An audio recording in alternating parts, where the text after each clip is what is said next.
এসো উর্মি।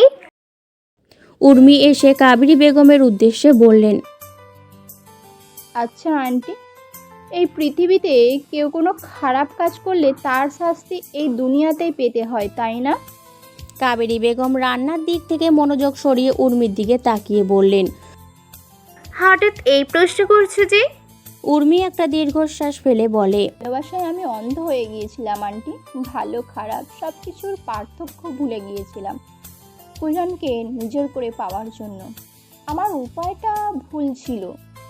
আমার উচিত ছিল ভালোবেসে ওর মন জয় করার চেষ্টা করা, কিন্তু আমি সেটা করিনি। আমি ভুল পথ বেছে নিয়েছি, আর তার ফলও এই 5 মাস ধরে ভোগ করে চলেছি।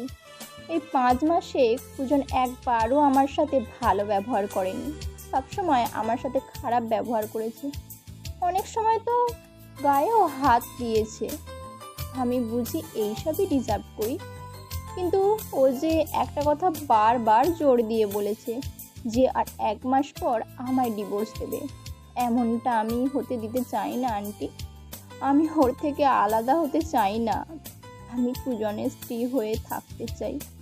যদি ওর স্ত্রী হয়ে বাঁচতে না পারি, তাহলে ওর স্ত্রী হয়ে মরতে চাই। চুপ করো উর্মি, এমন কথা বলতে নেই। তুমি যা করেছো তা কোনো ভুল নয়, অন্যায়। এই জন্য আমিও প্রথম দিকে তোমায় মেনে নিতে পারিনি, তবে এখন দেখো আমি তোমার উপর নরম হয়েছি। তুমি আল্লাহর উপর ভরসা রাখো, দেখবা একদিন কুজনও তোমার উপর নরম হবে। কুজনকেই তো এই বিষয়টা নিয়ে বেশি সাফার করতে হয়েছে, তাই তো সবটা স্বাভাবিকভাবে মানতে পারছে না। তবে দেখে নিও, এক সময় ও তোমাকে ঠিক নিজের স্ত্রী হিসেবে মেনে নিবে। আমার মনে হয় না এই সৌভাগ্যটা হবে। বলেই উর্মি রান্নাঘর থেকে বেরিয়ে আসে। এমন সময় কুজন রান্নাঘরে প্রবেশ করছিল। উর্মিকে দেখে বিরক্তির দৃষ্টি ফেলে তাকে পাশ কাটিয়ে চলে যায়। উর্মি মাথা নিচু করে নেয়। কুজনের চোখের দিকে তাকালে যে সে নিজের জন্য ঘৃণা ছাড়া কিছুই দেখতে পায় না। ভীষণ কষ্ট হয় তার। কুজন রান্নাঘরে গিয়ে কাবেরী বেগমকে উদ্দেশ্য করে বলে, আম্মু, আমি একটু শাহবাগের ওইদিকে যাচ্ছি। ওখানে কেন? শুনলাম তো শাহবাগে নাকি কিসব আন্দোলন টান্দোলন হচ্ছে। আমি সেই আন্দোলনেই যোগ দিতে যাচ্ছি। তুই কি পাগল হয়ে গেলি নাকি কুজন? ওখানে গেলে তো কত বিপদ হতে পারে, জানিস না? আমি একদম ঠিক আছি আম্মু। বিপদের ভয়ে পিছিয়ে থাকে কাপুরুষেরা, আমি তেমন নই। কাবেরী বেগম এরপর কুজনকে আটকানোর আরও অনেক চেষ্টা করেন, কিন্তু কুজন আর তার কোনো কথা না শুনেই বেরিয়ে যায়। যাওয়ার সময় উর্মি পেছন থেকে বলে ওঠে, না গেলে হয় না? তোর পরামর্শ চেয়েছি আমি। উর্মি দমে যায়। বিকেল 4:46। টিভি খুলে বসতেই উর্মি ব্রেকিং নিউজ দেখতে, শাহবাগের আন্দোলনকারীদের উপর পুলিশের হামলা, এমনকি উপর মহল থেকে নাকি গুলি করারও আদেশ দেওয়া হয়েছে। এই নিউজটা দেখেই উর্মির প্রাণ কেঁপে ওঠে। মনে পড়ে গেল কুজনের কথা ভেবেই দুশ্চিন্তা হলো খুব। উর্মি আর থাকতে পারল না। নিউজটা দেখে ছুটে বাড়ির থেকে বের হলো। বিভিন্ন অটোরিক্সা সিএনজি করে শাহবাগ যাওয়ার চেষ্টা করলো, কিন্তু কেউ ওইদিকে যেতে চাইলো না। শেষে একজন সিএনজি চালক বেশি টাকার বিনিময়ে শাহবাগ থেকে কিছুটা দূরে নিয়ে যেতে রাজি হলো। উর্মি সেই সিএনজিতে উঠল। শাহবাগের কাছাকাছি এসে ভাড়া মিটিয়ে নেমে পড়ল। অতঃপর জোরে ছুট লাগালো। ছুটতে ছুটতে বার কয়েক হোঁচট খেয়ে পড়ল, তবুও থামলো না। একটু এগিয়েই শাহবাগের কাছাকাছি যেতেই দেখতে পেল পুলিশ আন্দোলনকারীদের উপর লাঠিচার্জ করছে, টিয়ার গ্যাস ছুড়ছে। এরই মধ্যে হঠাৎ তার নজর যায় একজন পুলিশ অফিসারের দিকে, যিনি বন্দুক তাক করে আছেন। বন্দুকের নিশানা বরাবর তাকেই উর্মি চোখ কপালে উঠে গেল। আন্দোলনকারীদের মিছিলে একদম সম্মুখীন সারিতে দাঁড়িয়ে কুজন। দেখেই বোঝা যাচ্ছে সে আন্দোলনের গুরুত্বপূর্ণ ভূমিকা রাখছে। বিপদ আঁচ করতে পেরে উর্মি ছুটে গেল সেই দিকে। পুলিশ কর্মকর্তা বন্দুক দিয়ে কুজনকে নিশানা করে গুলি ছুড়েন। উর্মি একদম সঠিক সময়ে এসে কুজনকে ধাক্কা দিয়ে সরিয়ে দেয়, যার ফলে গুলি তার বুক ভেদ করে যায়। উর্মি লুটিয়ে পড়ে মাটিতে। কুজন উর্মির নাম ধরে চিৎকার করে এগিয়ে আসে, তার মাথা তুলে নিজের কোলে রাখে। উর্মিকে উদ্দেশ্য করে বলে, এখানে কেন? আর এসব কি? উর্মি ধরে আসা কণ্ঠে বলে, আমি আজ ভীষণ খুশি কুজন, তোমার জন্য নিজের জীবন দিতে পারলাম। তুমি বলেছিলে না আমাকে আমি যেন তোমার জীবন থেকে চলে যাই, আজ আমি তোমার ইচ্ছেটা পূরণ করলাম। চুপ, একদম চুপ। কিছু হবে না তোর। আমি এখনই তোকে হাসপাতালে নিয়ে যাব। আমার হাতে আর সময় নেই কুজন, আমার একটা শেষ ইচ্ছে পূরণ করবে, আমাকে নিজের স্ত্রীর স্বীকৃতি দেবে। হ্যাঁ, তুই আমার স্ত্রী উর্মি। এবার মরে গেলেও আমার ক্ষতি নেই, ইহকালে হয়তো আমাদের দুই হৃদয়ের সন্ধি হয়নি, কিন্তু পরকালে নিশ্চয়ই হবে। আমি তোমার জন্য অপেক্ষা করব। বলে শেষ নিঃশ্বাস ত্যাগ করে উর্মি। উর্মি মারা গেছে এটা উপলব্ধি করতে পেরে কুজন উর্মির নাম নিয়ে জোরে চিৎকার করে ওঠে। নকশি এই কদিন মেহরাবকে খুব মিস করতে লাগলো। আগে যেই লোকটাকে পছন্দ করতো না, এখন তার বিরহ প্রচণ্ড রকম যন্ত্রণা দিচ্ছে মনে। নকশি একটা দীর্ঘশ্বাস ফেলল, অতপর চোখ দুটো বন্ধ করলো, কিন্তু কি আশ্চর্য, তার চোখে ভেসে উঠল মেহরাবের চেহারা। নকশি নিজেও বুঝতে পারল না এটা কি হলো তার সাথে। তবে সে কি ওই মেহরাব মাফিয়ার প্রেমে পড়ে গেল? ভাবতেই নকশির মনে কেমন জানি করতে লাগলো। সত্যিটা মন মানতেই যেন চায় না। সামান্য পরিমাণে শ্বাস নিয়ে সে বলে উঠল, না, আমি আর এসব নিয়ে ভাববো না। যতই ওনাকে ভোলার চেষ্টা করি আরও বেশি করে মনে পড়ছে। আমি চলতে থাকতে তো আমি ওনার প্রেমে। কথাটা বলতে গিয়ে থেমে যায় নকশি। তার মুখে হালকা লাজুক হাসি দেখা যায়। নকশি এবার স্বগতিত করতে বাধ্য হয় যে সে মেহরাবের প্রেমে পড়ে গেছে।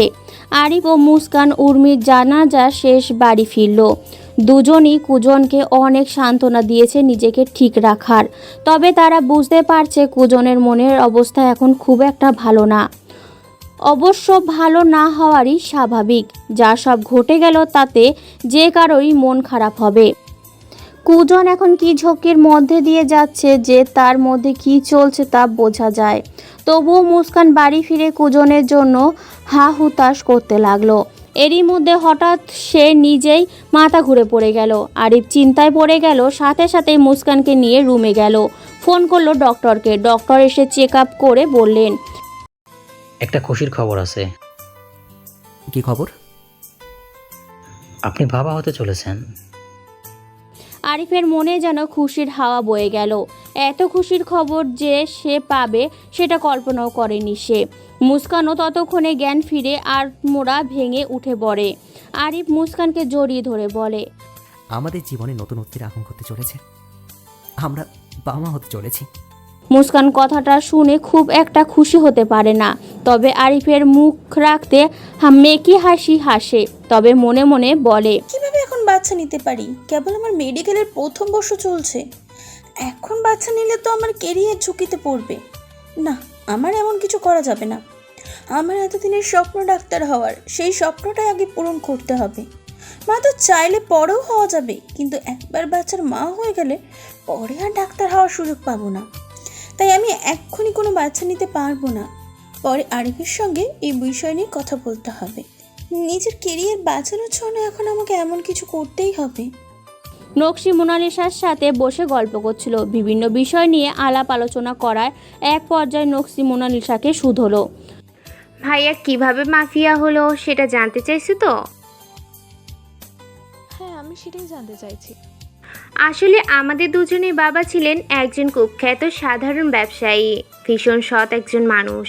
তিনি একদম সাধারণ জীবনযাপন করতে পছন্দ করতেন, কিন্তু আমরা সেরকম ছিলাম না। আমি আর মম সব সময় আড়ম্বরপূর্ণ জীবন চাইতাম। আর ভাইয়া তো বাবার আদর্শে মানুষ হয়েছিল। ভাইয়া সব সময় বলতো বড় হয়ে অনেক বড় পুলিশ অফিসার হবেন, আর সেই সব প্রস্তুতিও নিচ্ছিল। ভাইয়া অনেক মেধাবী ছাত্র ছিল, পড়াশোনা কমপ্লিট করে পুলিশে জয়েন করার প্রস্তুতিও নিয়ে ফেলেছিল। কিন্তু এমন সময় আব্বু এক মাফিয়ার বিরুদ্ধে সাক্ষী দেয়ায় সে তাকে মেরে ফেলে। তা ভীষণ জঘন্যতমভাবে মেরে তার গোশত কেটে টুকরো টুকরো করে কুকুরকে খাওয়ালো। কোনো ছেলেরই বাবার এমন অবস্থা মেনে নেওয়া সম্ভব না। ভাইয়াও পারেনি। প্রতিশোধের নেশা ভেসে ওঠে তার মধ্যে, কিন্তু বললেই তো আর এমন বড় লোকের বিরুদ্ধে রুখে দাঁড়ানো যায় না। ভাইয়া আইনের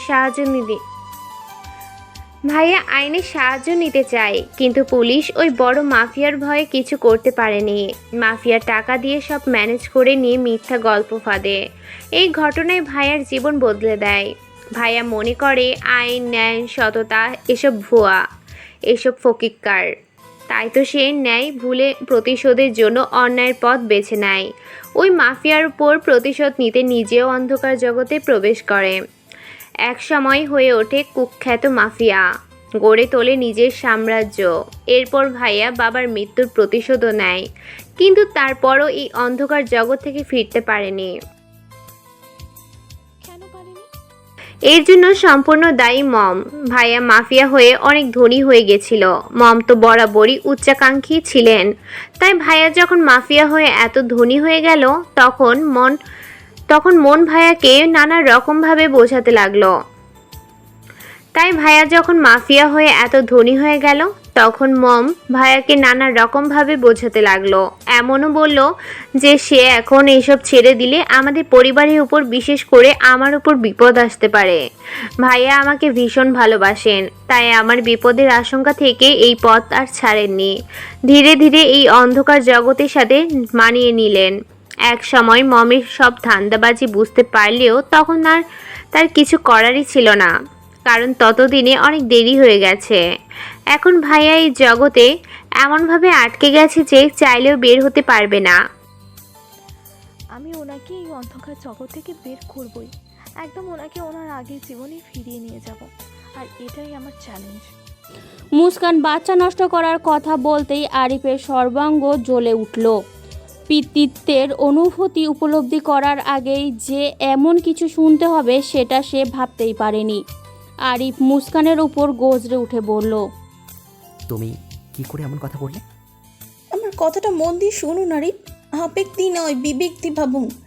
আমাদের দুজনের বয়স এখন বাচ্চা নেওয়ার জন্য যথেষ্ট কম। আমার কেরিয়ার পড়ে আছে।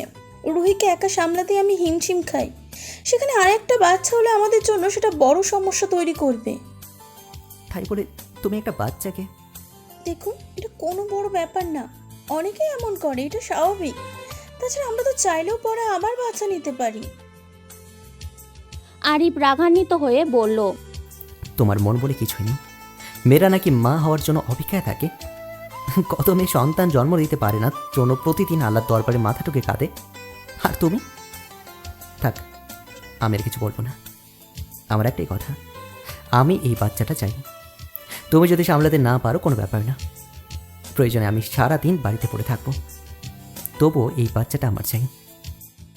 আরিফকে কোনোভাবে বোঝাতে না পেরে মুস্কান হাল ছেড়ে দিল। অতপর বলল, মনে রেখো, কিন্তু এই বাচ্চার সব দায়িত্ব তোমাকেই নিতে হবে।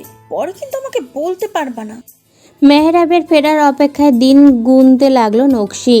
এরই মধ্যে যে তার পেছন পেছন নতুন ষড়যন্ত্র শুরু হয়ে গেছে সেটা সে ভাবতেও পারেনি।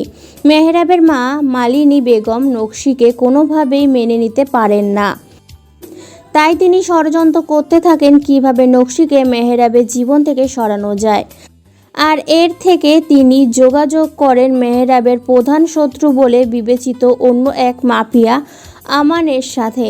আমান তো মালিনী বেগমকে নিজের আস্তানায় দেখে খুবই অবাক হয়ে যান। অতপর বলে, আপনি আমার শত্রু মেহরাবের মা না? আপনি এখানে কি করছেন? মালিনী বেগম সামান্য হেসে বলেন, তোমার মনে আছে কি না জানি না, কিন্তু তুমি এক সময় আমার কাছে জানতে চেয়েছিলে মেহরাবের কোনো দুর্বলতা আছে কি না, আর এটা বলার বিনিময়ে আমাকে অনেক টাকা অফার করেছিলে। ও হ্যাঁ, মনে পড়েছে, কিন্তু সেটা তো অনেক দিন আগের কথা। আর আমার যতদূর মনে পড়ে আপনি বলেছিলেন আপনার ছেলে মানে মেহরাবের কোনো দুর্বলতা নাই। এতদিন তো ছিল না, কিন্তু এখন আছে। কি সেই দুর্বলতা? ওর স্ত্রী নকশি এখন ওর একমাত্র দুর্বলতা। আমার মনে হয় যদি তুমি নকশিকে কোনোভাবে নিজের বাগে আনতে পারো তাহলে মেহরাবকে জব্দ করতে পারো। কিন্তু এটা কি এত সহজ হবে? ওই নকশি যদি মেহরাবের সব থেকে বড় দুর্বলতা হয় তাহলে নিশ্চয় মেহরাব ওর রক্ষার জন্য কঠিন ব্যবস্থা করে রেখেছে।